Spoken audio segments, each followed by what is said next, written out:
ሰላም ጤና ይስጥልን አድማጭ ተመልካቾቻችን በያላችሁበት ሰላምታችን ይድረሳችሁ። ከብላክ ላይን ሚዲያ በሰዓቱ ወደ እናንተ የሚደመጡ አጫጭር ዝርዝርና አሁናዊ መረጃዎችን አዘጋጅተን ልናስደምጣቸው ተገኝተናል። በቅድሚያም አርዕስተ መረጃዎችን እንጠቁማችሁ። ፋኖ ምርጫው ከሸፈ ሲል ምርጫ ቦርድ ምርጫው ተሳክቶልኛል ብሏል። ከባድ ተጋድሎ በተደረገበት የአማራ ክልል ቀጠና በርካታ የብልጽግና ወታደሮች የአፈር ሲሳይ ሆነዋል። ፋኖ እቅዱን ካሳካ በኋላ የተጣለው ገደብ መነሳቱን ይፋ አድርጓል። ዝርዝር የግንባር መረጃ ይዘናል። አርሲ የደም ምድር አሁንም ስቃዩ በርትቷል። ዛሬም በርካቶች አንድያ ሕይወታቸውን ስለ ሃይማኖት ብለው ተነጥቀዋል። በዝርዝር የተዘጋጀውን መረጃ ተሰሙታላችሁ። ፋኖ ወታደራዊ እቅዱን በማሳካት የአገዛዙ ምርጫ መክሸፉን ሲያስታውቅ ምርጫ ቦርድ በበኩሉ ከ40 ሚሊዮን በላይ ድምፅ ተሰጠ ሲል መነጋገሪያ ቁጥር ጠቅሷል። ተጨማሪውን መረጃ እናስደምጣችኋለን። አድማጭ ተመልካቾቻችን እነዚህንና ሌሎች ዝርዝር መረጃዎችን እያዳመጣችሁ በድጋሚ ቆይታችሁ ብላክ ላይን ሚዲያ ላይ አድርጉ። ወደ ዝርዝር ዘገባዎች አለፍን። ፋኖ ወታደራዊ እቅዱን በማሳካት የአገዛዙ ምርጫ መክሸፉን ሲያስታውቅ ምርጫ ቦርድ በበኩሉ ከ40 ሚሊዮን በላይ ድምፅ ተሰጠ ሲል መነጋገሪያ ቁጥር ጠቅሷል። በሀገሪቱ በርካታ ቦታዎች ላይ ባዶ ኮሮጆ በተነሳበት ምርጫ የተጠቀሰው ቁጥር ግርምትን ፈጥሯል። በሌላ በኩል ፋኖ ይህን ምርጫ ለማስቀረት በታሰበው ልክ እቅዱንና ወታደራዊ ኦፕሬሽኑ በአግባቡ መካሄዱን አስታውቋል። በክልሉ በርካታ ቦታዎች ላይ በማለዳ የተጀመረው ምርጫ ተቋርጦ መዋሉም አይዘነጋም። የአገዛዙ ምርጫ ቃል አቀባይ ወይዘሮ ሜላ ተወርቅ ሌሊት በሰጡት መግለጫ ደግሞ ከ40 ሚሊዮን በላይ ድምፅ ተሰጥቷል ማለታቸው የአገዛዙ ፕሮፓጋንዳን ከፍ አድርጎታል። በምዕራብ ጎጃም ዞን ስር በሚገኙ የተለያዩ ከተሞችና አካባቢዎች በፋኖዎችና በብልጽግና የጸጥታ ኃይሎች መካከል ከፍተኛ ውጊያ መደረጉን ለማረጋገጥ ተችሏል። የአፋበን ቴዎድሮስ እዝ 102ኛ ኮር 11ኛ ክፍለ ጦር እንዳስታወቀው ውጊያው በዋናነት በአዴት፣ በብራቃት፣ በቢኮሎ፣ በመራዊና ገርጨች ከተሞች እንዲሁም በዙሪያቸው በሚገኙ ቀጠናዎች ላይ የተካሄደ ሲሆን በአገዛዙ ኃይሎች ላይ ከፍተኛ ማጥቃት መፈጸሙን ገልጿል።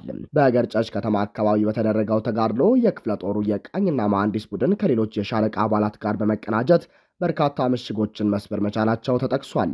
በዚህም ሳቢያ አንድ ሙሉ ሻምበል የመንግስት ወንበር ጠባቂ ሰራዊት መደምሰሱን፣ ወደ 30 የሚጠጉ የሰራዊት አባላት ከባድና ቀላል ቁስለኛ መሆናቸውን፣ 10 ወታደሮች መማረካቸውን ክፍለ ጦሩ ገልጿል። ከዚሁ ጋር ተያይዞ በርካታ ወታደራዊ ቁሳቁሶች መማረካቸው የተገለጸ ሲሆንም ከእነዚህም መካከል አንድ ብሬን መትረጌስ፣ ከ25 በላይ ክላሽንኮቭ ጠመንጃዎች፣ 1200 የሚጠጉ ጥይቶችና የጥይት ካዝናዎች፣ 4 ወታደራዊ መገናኛ ሬዲዮዎች እንዲሁም በርካታ የጦር ሻንጣዎች መማረካቸውን ለማረጋገጥ ተችሏል።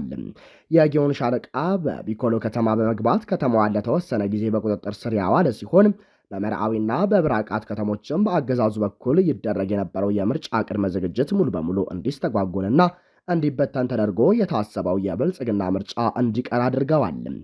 በአዴት ከተማም በተመሳሳይ መልኩ ከፍተኛ ውጊያ መደረጉ ተመልክቷል። በዚህም አካባቢ ሊደረግ ታስቦ የነበረው የምርጫ ሂደት ማክሸፉንና የአካባቢው ሕዝብም ቤቱን ዘግቶ በመቀመጥ ሂደቱን አለመቀበሉን እንዳሳየ ክፍለ ጦሩ ገልጿል። በባሶ ሊበን ኮርክ ጊዮርጊስ 33 አድማ ብተናና አንድ ፖሊስ፣ ኮርክ ሚካኤል 6 ሚሊሻዎች በህዝብ ርብርብ በተቀበሩበት ተጋድሎ አይበገሬን 206ኛ ኮር 34ኛ ክፍለ ጦር ጀብድ ሰርቷል። 206ኛ ኮር 34ኛ ክፍለ ጦር በባሶ ሊበን ወረዳ ኮርክ ከተማ በመሸገው ጠላት ላይ ከአነጋጉ 11 ሰዓት ጀምሮ በፈጸመው ጥቃት የአድማ ብተና 2ኛ ሬጂመንት ሙሉ ለሙሉ ሲያልቅ አንድ ብሬን፣ 15 ክላሽ፣ 4 አስቃጥላ የዲሽቃ ጥይት፣ 2 መገናኛ ሬዲዮ፣ 2 የዲሽቃ አፈሙዝ፣ 1 የብሬን አፈሙዝ፣ 1 ዲሽቃ ሸንሸል ከነ ጥይቱ፣ 1 ሽጉጥ ሲማረክ የአድማ ብተና አባላት ወታደራዊ ቦርሳና ትጥቅ ተማርኳል። ዋና ሳጅን ምስጋናው ሽፈራው ሻምበል ዘመቻ፣ ዋና ሳጅን ሞላ ምህረቱ ምክትል ሻምበል አዛዥን ጨምሮ ኮርክ ጊዮርጊስ 33 አድማ ብተናና አንድ ፖሊስ፣ ኮርክ ሚካኤል 6 ሚሊሻዎች በህዝብ ርብርብ በተቀበሩበት በዚህ ተጋድሎ አይበገሬው 206ኛ ኮር 34ኛ ክፍለ ጦር አመርቂ ድል ነው ያስመዘገበው። በተመሳሳይ በደጀን ጉባኤ ወንድማማቾች 34ኛ ክፍለ ጦርና 64ኛ ክፍለ ጦር በመቀናጀት ጠላትን መክተውታል። በአዋበል ወረዳ ከተንቀሳቀሰው የጠላት ኃይል ጋር የተፋለመው 34ኛ ክፍለ ጦር በወጀል ከተማም ጥቃት ከፍቶ ውሏል። በጎንደር ቀጠና አዳሩን ያልተቋረጠ ውጊያ ተካሂዷል። በርካታ ከተሞችም በቁጥጥር ስር ገብተዋል። በዳባትና አካባቢው ሌቱን ባደረገው ተጋድሎ የአገዛዙ ኃይሎች እልቂት ሆነውባቸው አድረዋል። ውጊያው ዛሬ ከማለዳ ጀምሮም የተኩስ ልውውጦች እንዳሉበት ተገልጿል። በሌላ በኩል መይሳው ካሳ ሁለተኛ ኮር የሚንቀሳቀስበት ሁሉም ቀጠናዎች ፋኖ ድልን የተቀዳጀበትና የይስሙላ ምርጫን ሙሉ በሙሉ ያቋረጠበት ከጠረፍ እስከ ጎንደር ጫፍ ድረስ ያደረጋቸውን አውደ ውጊያዎች በድል ተወጥተዋል። በማዕከላዊ ጎንደር አለፋ ወረዳ ሻሁራ ከተማና አጸደ ማርያም ከተማ በእነዚህ ቀጠናዎች አድዋ ክፍለ ጦር አውደ ውጊያዎችን ሲያደርግ፣ በምዕራብ ጎንደር መተማ ወረዳ ኩመር አውላላ በፊት አውራሪ ገበየው ክፍለ ጦር ቀጠናው ተሸፍኖ ውሏል። ቋራ ወረዳ በሞርደለጎና ዱባባ በቋራ ኦሜድላ ክፍለ ጦር አስጨናቂ ጥቃት ከፍቶ የብልጽግናን ጦር አስወጥቷል። አዘዞ ዙሪያና አይነባ አይሸሽም ብርጌድ ከአምስተኛ ኮር ታድሎ ብርሃን ክፍለ ጦር ጋር በጣምራ እንደ አጎራባሽ ቀጠና ጣቁሳ ወረዳ ከድኩላ አርባ እስከ ደልጊ በአርበኛ ልባርጋቸው ሙጬ ሲመራ የነበረው ጣና ብርጌድ ተጣምረውበት ውለዋል። በሸዋ ቀጠና የተደረገው የብልጽግና ምርጫ መክሸፉን የቀጠናው ፋኖ አስታወቀ። በአርበኛ ደሳለኝ ሲያስብ ሸዋ የሚመራው የአፋብን ሸዋ ጠቅላይ ግዛት አሳምነው እዝም ግንቦት 24 ቀን 2018 ዓ.ም በማለዳ ተጀምሮ የነበረውን የብልጽግና ፓርቲ የይስሙላ ምርጫ በተቀናጀ ወታደራዊ ኦፕሬሽን ሙሉ በሙሉ ማክሸፉን ገልጿል። በአስተዋዩ ህዝብና በፋኖ ሰራዊት ጥረት ከ95% በላይ የሚሆነው የሸዋ ቀጠና ከምርጫ ክልል ውጭ እንዲሆን ተደርጓል ነው የተባለው። በመራቤቴ አውራጃ በሚዳና ሬማ ወረዳ ዙሪያ በሚገኙ ሁሉም ቀበሌዎች ሬማ ከተማ፣ ጠባቤት፣ አፈራይኔ፣ ሬማ ድሬ፣ ጉተራ፣ ምናዜ፣ ደባይ፣ ደንቆሬ፣ ሽንብራ ሜዳ፣ በህራና ተድላ ጊዮርጊስ ምርጫው ሙሉ በሙሉ የተበተነባቸው ቀጠናዎች ናቸው። የአጼ አምደ ጽዮን ኮር ስር የሚገኘው የአጼ ዳዊት ክፍለ ጦር በምርጫ አስፈጻሚው የብልጽግና 101ኛ አየር ወለድ ክፍለ ጦርና ሚሊሾች ላይ የማያዳግም እርምጃ ወስዷል። ከዋዜማው ጀምሮ ምርጫውን ለማስፈጸም በተሰለፉ ካድሬዎችና ጥምር ጦር ላይ እርምጃ በመውሰድ ረገድ የኮሩ ቃኝ፣ የራምቦ፣ የሰባት ለሰባ፣ የራስ አበበ አረጋይ፣ የምኒልክ እና የንጉሥ ሳህለ ሥላሴ ክፍለ ጦሮች ከፍተኛውን ድርሻ ተወጥተዋል። ዓለም አቀፍ ተቋማትና የውጭ ሚዲያዎች ቀድመው የኮነኑትን ይህንን ምርጫ የሸዋ ሕዝብ ለዳግም ባርነት የሚደረግ የውል ስምምነት አድርጎ በመቁጠር በጀግኖቹ ክንዶች እንዲከሽፍ ማድረጉን ኮሩ በኩራት ገልጿል። የአማራ ፋኖ ብሔራዊ ንቅናቄ አፋብን የወሎ ቤተ አማራ ምኒልክ እዝ ስር የሚንቀሳቀሰው 303ኛው ግዙፉ አሳምነው ኮርም በሰሜን ወሎና ዋግ ኽምራ ዞኖች በሚገኙ 4 ወረዳዎች ላይ በከፈተው የተቀናጀ ጥቃት በብልጽግና ጦር ላይ ከፍተኛ ሰብአዊና ቁሳዊ ኪሳራ ማድረሱንና የተዘጋጀውን ምርጫ ሙሉ በሙሉ ማክሸፉን አስታወቀ። ኮር ባወጣው ወታደራዊ መግለጫ መሰረት ውጊያው በግዳን፣ ጋዝጊቢላ፣ ላስታና መቄት ወረዳዎች ውስጥ በሚገኙ የተለያዩ ግንባሮች ለሙሉ ቀን የተካሄደ ሲሆንም የአገዛዙ ጦር ከሰቆጣ፣ ሙጃና ብልባላ ከተሞች በሜካናይዝድ የታገዘ ከባድ መሳሪያ ቢተኩስም ጥቃቱን መቋቋም አልቻለም ተብሏል።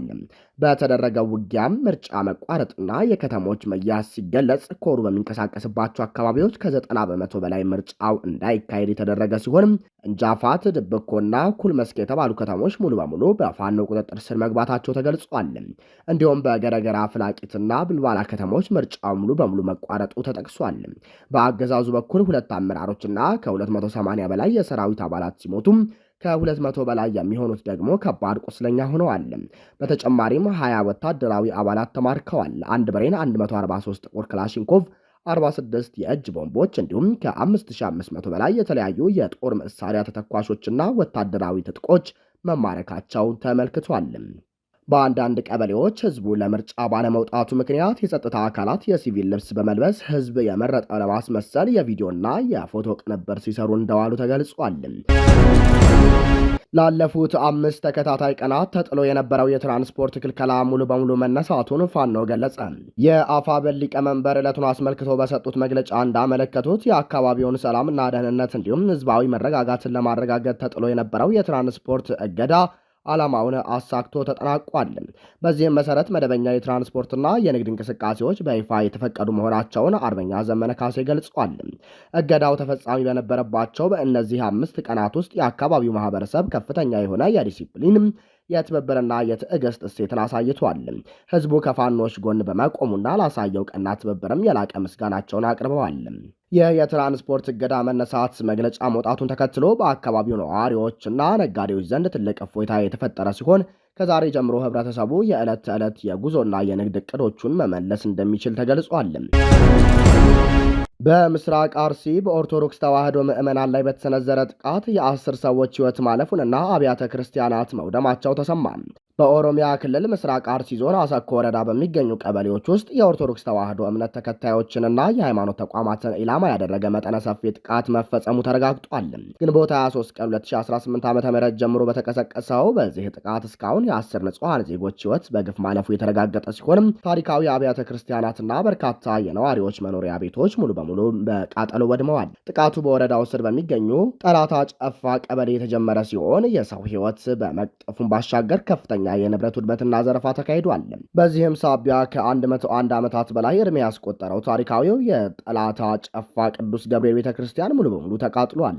በተመሳሳይ ሁኔታ በካራ ኩፍቴና ቀበሌ በተሰነዘረው ጥቃት የመድኃኔዓለም ቤተክርስቲያን ልዩ ልዩ አገልግሎት መስጫ ክፍሎች የተቃጠሉ ሲሆንም የነዋሪዎች መኖሪያ ቤቶችም ተለይተው በእሳት እንዲጋዩ ተደርጓል።